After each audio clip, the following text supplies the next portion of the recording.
ಒಂದು ಊರಲ್ಲಿ ಒಂದು ಸುಂದರವಾದ ಪುಟ್ಟ ಕುಟುಂಬ ಇರುತ್ತೆ. ಆ ಕುಟುಂಬದಲ್ಲಿದ್ದಿದ್ದು ತಂದೆ, ತಾಯಿ ಹಾಗೂ ಮಗಳು. ಆ ಮಗಳಿಗೆ ಒಂದಿನ ಶಾಲೆನಲ್ಲಿ ಕಾಂಪಿಟೇಷನ್ ಅಲ್ಲಿ ಗೆದ್ದು ಒಂದು ಟ್ರೋಫಿ ಸಿಕ್ಕಿರುತ್ತೆ.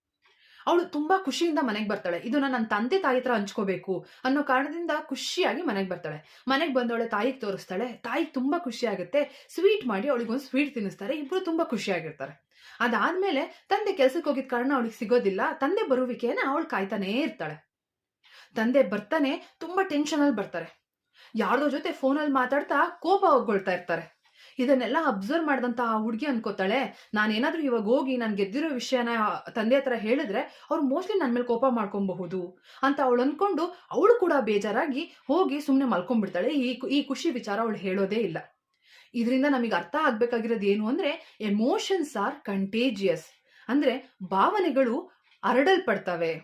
ಸೊ ಅದಕ್ಕೋಸ್ಕರ ನಮ್ಮ ಮನಸ್ಸಲ್ಲಿ ಎಂತ ಭಾವನೆ ಇದೆ ಅನ್ನೋದ್ರ ಮೇಲೆ ನಮಗೆ ಗಮನ ಇರಬೇಕು.